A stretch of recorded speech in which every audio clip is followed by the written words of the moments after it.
Dr. Shimji graduated from the University of Birmingham Medical School in England in 1992. He specialized in infectious disease, completing a MSc in 1994 and a PhD in 1998, also from the University of Birmingham Medical School.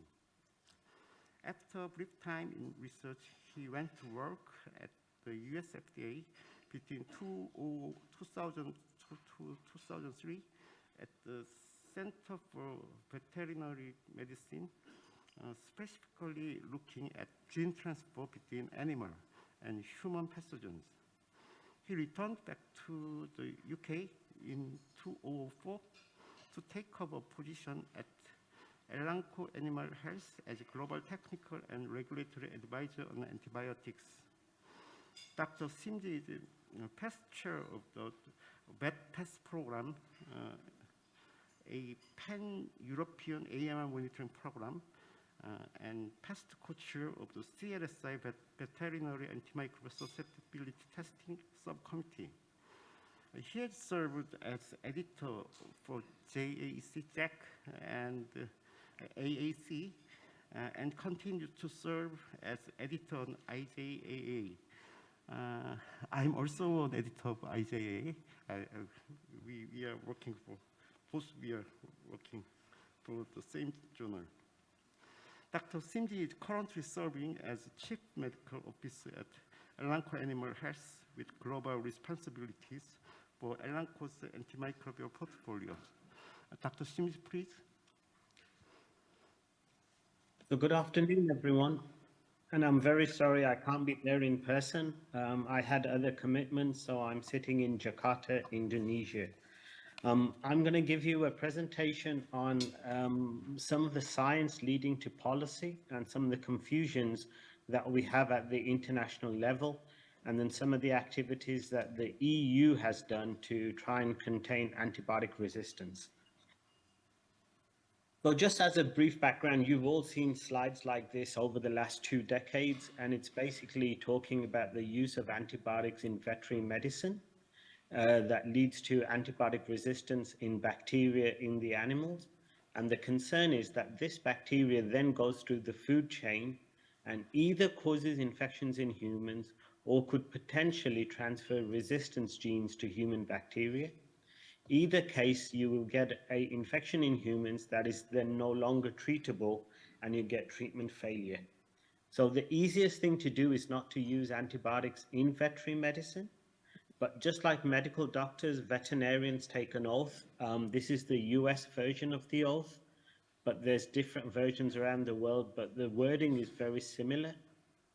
And embedded in the oath, a veterinarian says that they will do everything in their capability to ensure the health and welfare of their animals, which means if you need to use an antibiotic to protect the health and welfare of the animal, you will do so. So the discussion then moves from not using antibiotics in veterinary medicine to how do you use antibiotics responsibly to give you the best outcome for the animal with least selective pressure for resistance development to go through the food chain. And just from the outset, let's be clear, we are not concerned about every single pathogen out there. So no one really cares if you have resistance in Strep suis or Pasteurella multocida or Mannheimia hemolytica. That is from a veterinary perspective that we should be worried about resistance in those pathogens. From a human health perspective, we are worried only with respect to Salmonella and Campylobacter as your primary foodborne pathogens. And there's a level of interest in your indicator organisms, Enterococcus and E. coli. Now, there's increasing evidence that neither of these indicator organisms go through the food chain and cause infections in humans. Historically, we've said that, yeah, E. coli could potentially cause infections. If you take away toxigenic E. coli, commensal E. coli from animals will not cause infections. There's a lot of studies done in Europe using whole genome sequencing on ESBLs, especially in the Netherlands, who have very draconian antibiotic policies, yet they have established as well that ESBLs in humans are very different to ESBLs found in animals, and the predominant source of ESBL infections in humans are basically human transfer. It's not coming through the food chain. Before we talk a little about what Europe's done, what I'd like to do is talk about the lack of harmonization in definitions and why that is important when we start looking at international policies. So I know we have the WHO, WHA, and FAO in the audience, and I just want to point out that, we're not pointing fingers, but we're just saying that the lack of definition harmonization causes extreme difficulty in interpreting policies and even making policies. So we'll start by the definition of what's an antimicrobial, and we're using the tripartite definitions and then definitions from Europe and the FDA in the US. And if you look at the WHO, well, if you look at the OIE definition first, they very clearly and very rightly say an antimicrobial is a naturally occurring, semi-synthetic or synthetic substance that shows activity against microorganisms, which means activity against viruses, fungi, parasites, and bacteria. When we look at the WHO definition, and there is no clear definition by the WHO except this, they say that an antimicrobial is an agent or substance that is produced from microorganisms that act on other living organisms. So they have excluded in their definition synthetic and semi-synthetic compounds. So according to the WHO, only naturally occurring products would be classed as antimicrobials, and nothing that's semi-synthetic or synthetic would be defined as an antimicrobial as per WHO regulations. Europe and the US tend to follow the OIE definition, which is a lot more pragmatic, and not the WHO definition. When we look at the definition of an antibiotic, interestingly, the OIE, sorry, I know it's now called WHA, but I'm still old, and I tend to call it OIE. OIE have not defined what an antibiotic is, but the FDA, Europe, and the WHO, interestingly, have been very clear that an antibiotic is a substance that has activity against bacteria. They don't include viruses, fungi, or parasites, but purely activity against bacteria. That then leads to the definition of what you would call medically important and non-medically important. And WHA, Europe, have not defined what is medically important. There is a definition from the WHO, and the reason I point this out is because there is slight conflict between how WHO and the FDA define a medically important antibiotic. So by WHO definition, if you have an antibiotic class with even one molecule in that class registered for human use anywhere in the world, the whole class by definition becomes medically important, irrespective of the route of administration. So I'll pick on macrolides. We have the drug tylosin in animals. It is not used in humans. However, tylosin is part of the macrolide group of antibiotics, and we have azithromycin and erythromycin used in humans. Therefore, the whole class is classed as medically important.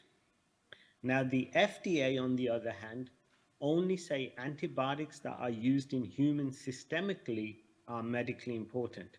So those antibiotics that are not systemically used in humans are not classed as medically important.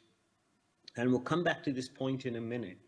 So when we come to non-medically important antibiotics, the FDA, Europe, WHA don't define what's non-medically important, but the WHO do. And any antibiotic class not used in humans would be classed as non-medically important. So the conflict comes here in policy. So Europe banned AGP for animals, so antibiotic growth promoters, in 2006. The WHO, in their 2017 document, said medically important antibiotics cannot be used for growth promotion purposes, which implies non-medically important antibiotics can. In the FDA, so the US FDA took the WHO position, and as of 2017, medically important antibiotics cannot be used for AGP purposes in the US. Non-medically important antibiotics can. So if we go back to the previous slide, the WHO said anything used in humans is medically important. The FDA say anything used systemically in humans is medically important. So the exception to this now is bacitracin. So by WHO definitions, bacitracin used topically in humans cannot be used for growth promotion purposes. But in the USA, bacitracin is not used systemically in humans, it's only used topically. So the US FDA allows bacitracin to be used for growth promotion purposes. So you've got, because of divergence in definitions between the WHO and the FDA, the same molecule, according to one organization, cannot be used for growth promotion. According to the FDA, it can be used for growth promotion. So this lack of definition harmonization tends to cause very big problems when you try and make guidelines and then try and implement guidelines. So this is what we're broadly looking at. We've got antimicrobials, they're split into antivirals, antifungals, antibiotics, and antiprotozoal. And again, we've got to be clear, anticoccidials, so these are the ionophores, they are classed by all international institutions and government agencies as antiprotozoal. They're not antibiotics, they're antiprotozoal antimicrobials. Two other definitions that we just should be clear on is the definition of prevention versus control. Now the WHO, because in humans you wouldn't typically use antibiotics for disease prevention, the WHO tend to combine prevention and control into one definition, as is on the board there. The OIE, on the other hand, have a much more pragmatic approach and a much more realistic approach when we're looking at animals as to what do we mean by prophylactic use. So prophylactic use is basically where you have purely healthy animals at risk from an infection. So if you did diagnostics, there'd be no subclinical infection present and no pathogen on detection. However, the animal could be at risk. And a good example is weaning piglets. These are very small animals. You are taking them away from their mom. They get stressed, they have depressed immunity, and they're more likely to get infections. So diagnostically, there's no subclinical infection, there's no pathogen on detection. However, they are at risk of getting infected. And that's why you would administer a drug for preventative purposes. When we look at the definition of control or metaphylaxis, because the WHO combine control and prevention into one, they have no definition for prevention, control, sorry. But the OIE does have a definition for control, and it's extremely clear. Where we have presumably healthy animals mixing with sick animals, and on diagnostics, you might find subclinical infection, or you will find pathogen on detection. Those animals, you administer a drug to control the disease before it gets progressively worse, and you would need more stronger antibiotics to treat those infections. So very clearly, prevention is no subclinical infection, no pathogen on detection, whereas metaphylaxis is possible subclinical infection, pathogen on detection, so you would give the drug to control the infection in the animal. Everything I've just gone through, we've actually published in a JAC article in 2002. So if anyone's interested in this and then all the background to the definitions, I would encourage you to have a look at this article. So again, very clearly, medically important antimicrobials are those that are used in humans. Even if you have one antibiotic in that class, then the whole class becomes medically important, whereas non-medically important would be no antibiotic in a class used in human medicine. This is the current WHO's medically important antibiotic list. actually it's called the critically important antibiotic list. The new version, so the seventh edition is expected out this month, having talked to the guys that were preparing it. And the name will change from CIA to MIA list. As you can see, the majority of the antibiotic classes are shared class or medically important antibiotics, broken down to important, highly important, critically important, and then highest priority, critically important. We have very few antibiotic classes that are non-medically important, and we do need to preserve these, and that's a whole different discussion we can go into. More importantly, the WHO has been very clear that ideally every country, every region should have its own critically important antibiotic list. And the reason is it should be based on the prevalence of infectious disease in humans in your country, the prevalence of resistance to those infections, and the drugs licensed in country to treat those infections. It's no point calling a drug critically important in your country if that drug isn't even licensed to treat human infections. So your local list is what should be developed and looked at. More importantly, bear in mind the tripartite has no legal standing. They are an advisory body. So the WHO, UHA, FAO can give guidance and give recommendations. It is up to your national competent authority to take those recommendations and put them into your local regulations and legislations so that you can then, then you are obliged to follow those recommendations. Currently, we have a medically important list in Canada, US, Europe, Australia, New Zealand, and Japan. No other country has an officially published CIA list, and your local list then overrides the WHO list. And if you look closely at the Australian list, the European list, there are differences in drug ranking compared to where the WHO ranked the drugs. So moving on from this kind of the background science part to the policy part, there's been a lot of emphasis on trying to reduce antibiotic usage in veterinary medicine, which I actually think is the wrong way to approach this. We should not be looking at reducing usage. What we need to be looking at is reducing resistance. There's a lot of evidence to show that using a drug in veterinary medicine does not necessarily lead to resistance development. And by the same token, not using a drug does not lead to no resistance being present. A prime example is the US banned the use of enrofloxacin in poultry in 2004. I was very close to that because I generated the data at the FDA. I wrote part of the risk assessment. I was part of the whole process, against Bayer. And when the FDA banned the use of enrofloxacin in poultry in 2005, is when the ban came in, resistance in Campylobacter to ciprofloxacin was running at 20%. By 2020, so 15 years after the ban, resistance is now at 36%. So despite not using the drug, resistance has continued to increase at a rate of roughly 1% per year. And now we're at 35% despite the drug not being used for almost 20 years.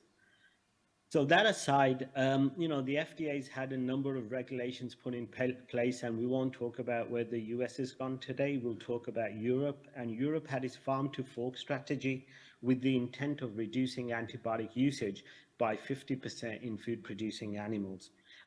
Just to quickly say that some countries have already voluntarily met that 50% target. So for example, the UK met the 50% target, the Netherlands met the 50% target, and the UK actually met the 50% target in late 2019. So we've met the target 3 years ago. And the whole aim of this was to try and reduce resistance in humans. And as of today, we have seen zero impact on human health. So despite almost at the brink of compromising animal health and animal welfare in the UK, we cannot reduce antibiotic usage anymore. Otherwise, we will start seeing very high levels of mortality in animals. There's been zero impact on reducing resistance in the human sector. And that just adds more credence to the fact that resistance in humans is not being driven by the use of antibiotics in veterinary medicine. So Europe, with the aim of trying to reduce antibiotic usage by 50%, came out with 2 regulations. We have Regulation 2019-4, which is the medicated feed regulation, and Regulation 2019-6, which is the veterinary medicinal product regulation. And just to add here that there's a little confusion that some European countries or people across Europe have been coming across to Southeast Asia, Latin America, and very naughtily been saying that Europe has banned the preventative use of antibiotics. That is not entirely true.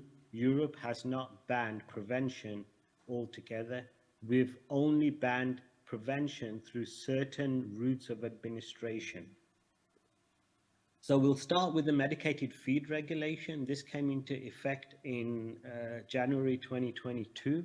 Again, this is a very huge legal document. It's broken into articles, and it's really painful to read, but we will only focus on a few things. But just to say that for the first time, the medicated feed regulation has not only focused on food producing animals, it's also focusing on pet animals.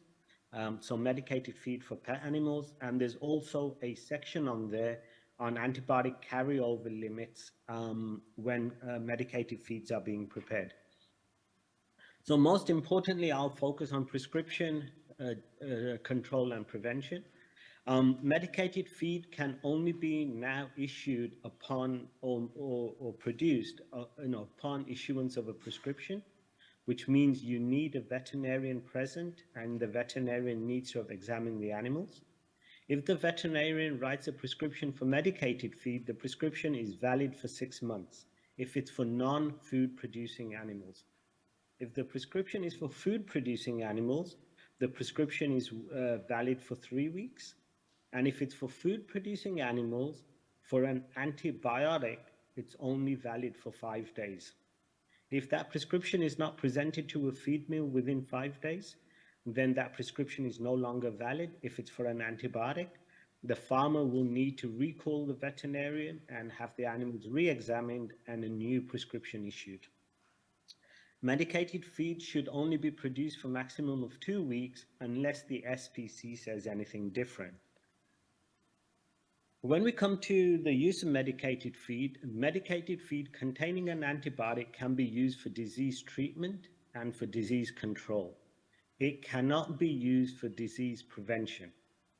So very clearly, Europe has banned prevention, but only in medicated feed.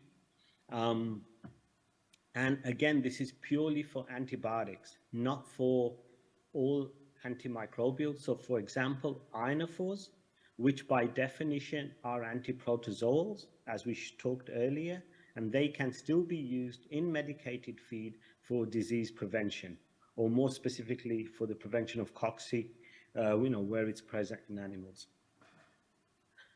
The other regulation in the time of interest we'll go is the veterinary medicinal product regulation. Again, it's a very extensive regulation. But this regulation is important in the sense there is a specific article in there that applies to third countries. So right now, the medicated feed regulation is purely a European regulation. It doesn't apply to the rest of the world. The veterinary medicinal product regulation, again, applies specifically to Europe. However, there is one article in there which does apply to the rest of the world. So we'll talk about that in a minute. Again, there's a lot of emphasis on veterinary oversight, and ideally, before prescribing and applying an antibiotic, ideally, we would like culture and sensitivity testing to be done. The agency is very aware that this is not practical in every case. So they say that the veterinarian should have a good knowledge of the prevalence or the most prevalent pathogens in their region. And more importantly, they should be aware of recent antibiogram data before prescribing. So acknowledging that you cannot do culture sensitivity every single time, the veterinarian should be aware of recent MIC data. We still have a habit in Europe where veterinarians can prescribe antibiotics and also sell antibiotics. This is a very sore point of contention. I personally believe it shouldn't happen because it's human nature. No matter how much you try, they will try and prescribe the antibiotics that give the highest profit margins. And there is a big push by the agencies to try and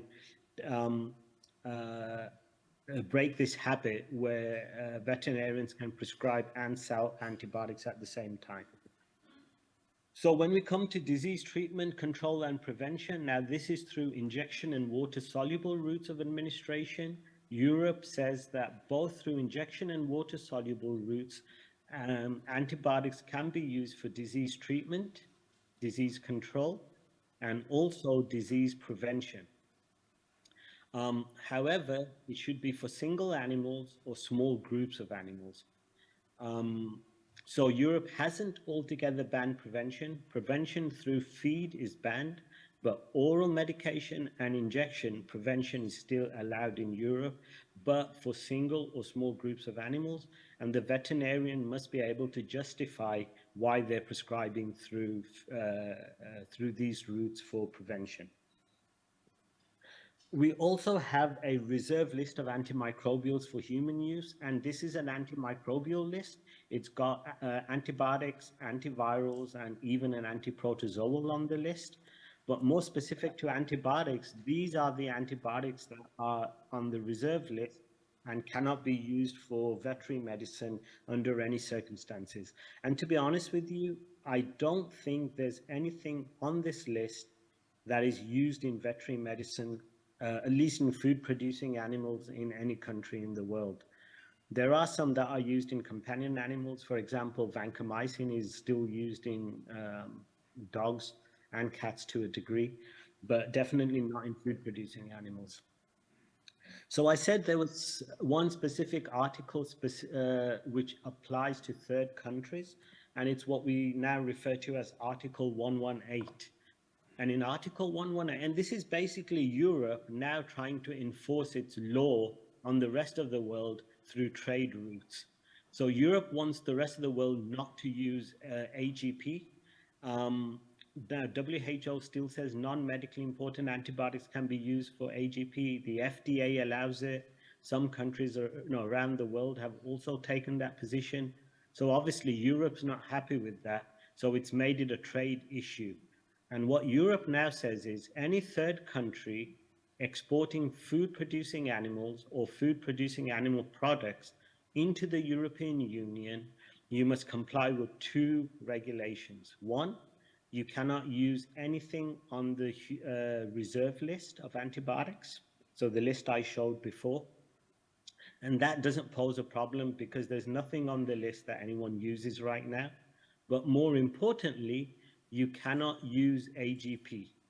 So it doesn't matter if it's medically important or non-medically important.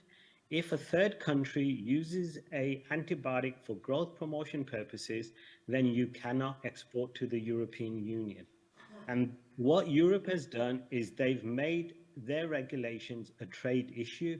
And thereby, if you want to trade with Europe, you've got to either comply with European laws or not export to Europe. Very briefly, we talked about ionophores being excluded out of the regulations, and this is partly because ionophores are regulated not through CVMP, but through EFSA, European Food Standards Agency, and it's part of the feed additive regulation. So ionophores are regulated under Regulation 1831 from 2003.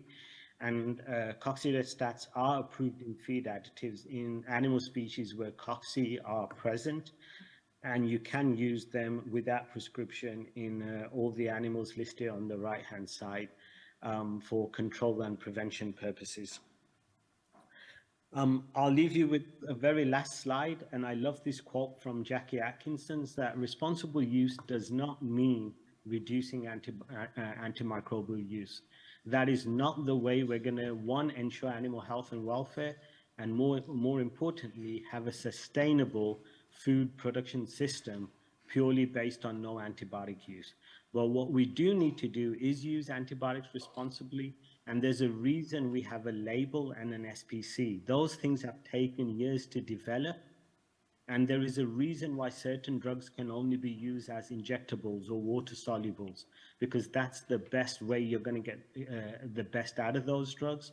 So as long as you stick to the SPC, which means the right drug to be used in the right amount, right route of administration, and for the right duration of time, we will definitely have an impact on keeping resistance low in food-producing animals.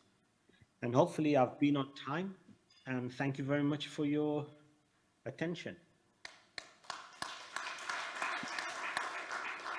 Thank you, Dr. Simje. Thank you for your nice and informative lecture. And now we'll start the Q&A time. Any question, please?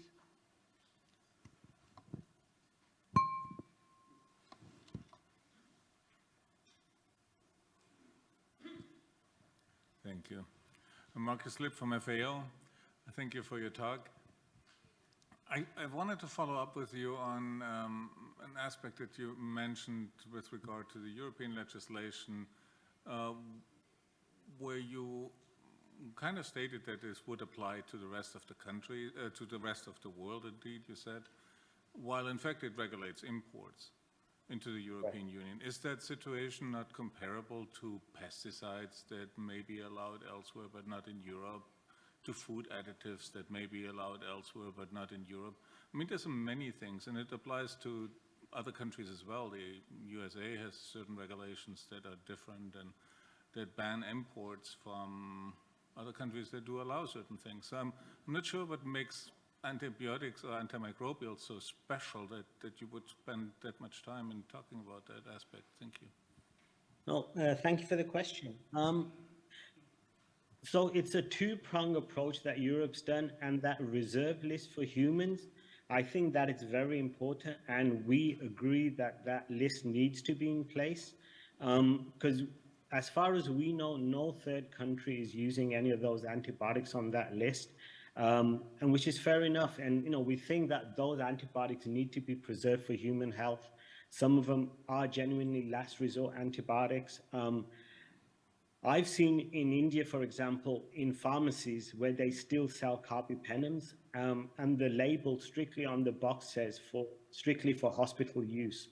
So someone's obviously smuggling them out of the hospital and selling them in the community. The bigger issue that we have then is that when these drugs reach their expiration date, instead of throwing them away, the pharmacies usually, and I know because I've seen it happen, will give them to the local farmers just to put into their animals. So these are small holdings of 5, 10 buffaloes or cows. And these are unregulated drugs going into animals and no withdrawal periods. So that reserve list, we totally agree with. When it comes to AGP use, this is Europe now trying to enforce its own regulation on the rest of the world. If the WHO says non-medically important antibiotics can be used for AGP purposes, if the US says it can be, following very strict risk assessments that have been conducted, for example, I'm sitting here in Jakarta, it's 34 degrees and it's extremely humid. Most food producing companies don't have the facility to air condition their cattle, their pigs, their poultry, and there is going to be disease. And we do have evidence that using AGPs within reasonable amounts with certain classes does help keep diseases down. And then, Europe trying to say that if you want to start exporting to us, is that not going to cause animal welfare issues? So if Jakarta wants to, Indonesia wants to send poultry to Europe, what are they going to do? Stop using AGPs and have higher levels of mortality? So hopefully that answers the question around the AGP and why Europe's being very draconian in its way of looking at this. Okay. Any more, one more question or comment? Nobody? 박영호 교수님.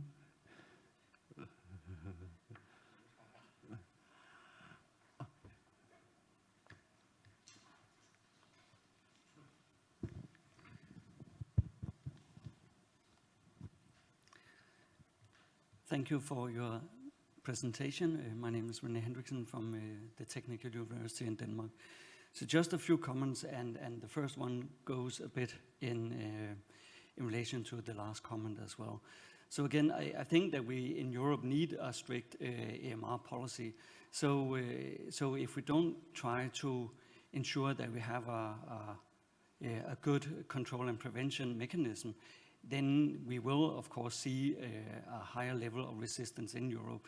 So this is the reason why we also have these, as you call it, rigid legislations. But as you also pointed out in the beginning of your presentation, that you cannot lower the usage more than it's possible. But I think that we also maybe have forgotten, or at least to mention during today, that there's other drivers. So there's a number of other drivers that drive AMR, such as transmission, mobile elements, and so. So again, if we don't have a strict policy, then we might get different germs over the border that have the potential to transmit mobile elements, and by that, it would cause resistance. So I think there is a good argument to have actually a strict control and prevention regulations in EU. Just another comment in relation to the incentive of selling drugs. So in Denmark, we have for a decade have what we call a red card agreement, meaning that veterinarians are not allowed to earn income on selling antimicrobials.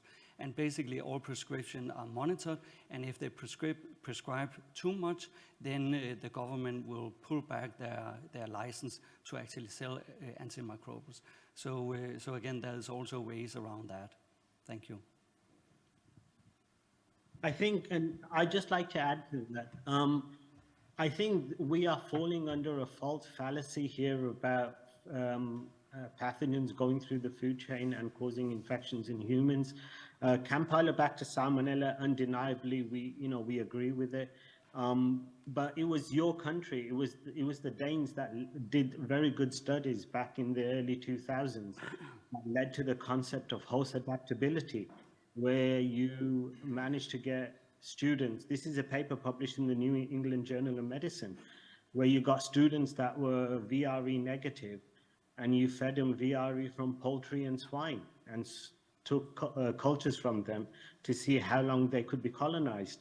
And the data showed it was between 6 and 15 days. By then, they were all VRE negative. I'd love to see you guys get ethical permission to do that study in this day and age. But, when you gave chicken VREs to chickens and pig VREs to pigs, they colonized. And that led to the whole concept of host adaptability, where an E. coli is an E. coli if you get it from a child, an adult, an aged person. But if you get, because that's one animal species, but if you get chicken from E. coli from chickens, pigs, cattle, humans, you will get very unique clones. And this is all work done by Rob Williams in the Netherlands. And then that leads to, you talk about gene transfer. We've got the same thing with plasmid incompatibility groups. Chickens have their own plasmid groups, pigs have their own, humans have their own, and we don't see any transfer between these plasmids, between these different bacteria from different host species. And again, that's all based on whole genome sequencing work. So again, I think we need to be careful when we start talking about reduction targets in animals. More importantly, the OIE recently in May this year published their 7th edition of the usage data. What I would really love to see is the WHO publish usage data in humans. We've got the GLASS report, which is very, very rudimentary. We have no idea how much antibiotics are being used in humans.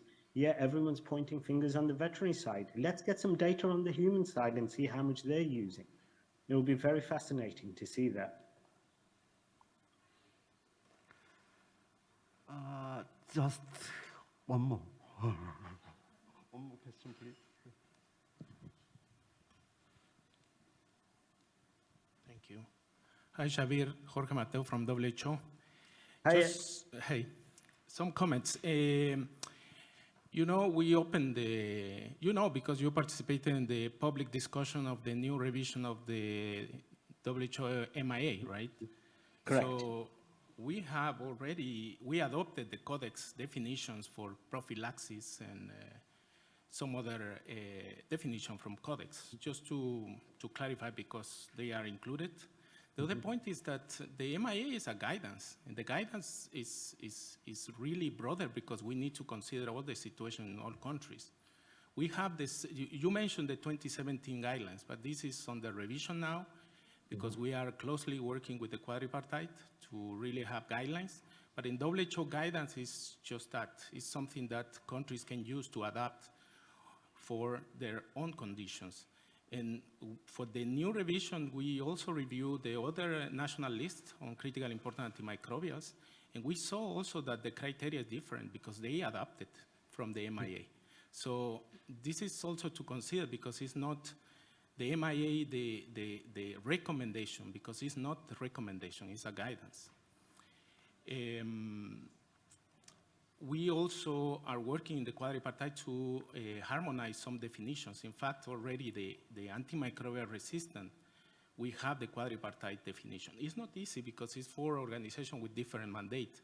So we still have a list, a long list, right, Jeff, of definitions to work on, but at least we have a common definition for antimicrobial resistance and antimicrobial. And the last is a good point that you mentioned about the use of antimicrobials in human health. But it's a complex, it's something that we are now working. You know that WHO is not use, it's consumption. Consumption is easy to get the information, but use is really complex, and we are working that. I think that is the same case for the animal sector to know what is the use in farms. So it's the same with us. We are working on that, and of course, that is the target, to get this information to understand better the problem. Thank you. No, thank you for your comments, Jorge, and I definitely appreciate those. I actually have an updated slide deck, but the problem is until the WHO's 7th edition is formally published, you are still in draft version, and while you're in draft version, we have to accept the current definitions in place. But I do appreciate that in the new revision of the MIA list, there's differences that are very, very positive. So we do appreciate those, and my slides will be updated as soon as your, the document is out. So please rest assured that these slides will change once your documents out in the public domain as a final version. And please don't get me wrong when I say you guys are advisory bodies. Yes, you are, but you guys do a great job in the sense that it's unfortunate, and I've had these discussions here in Jakarta with the ministry yesterday, that they're very slow in taking up recommendations from the FAO, the OIE, and the WHO. Partly it's that they're just slow, but more importantly, these countries go through government so quickly. And when there's new people in place, I think they're very cautious in rocking the boat. They are very comfortable in keeping things as they are, which is unfortunate. In fact, the FAO in Indonesia shares the offices with the Ministry of Agriculture. Their offices are in the same building. And I think the FAO is doing a good job trying to encourage the local veterinary agencies to acknowledge FAO recommendations into legislation. But legislations here take anything from 10 to 15 years, and you get 3 or 4 government changes. So that's just an unfortunate reality in these regions at the moment. But we do look forward to seeing the next version of the document, and I'm really hoping it'll be out this month.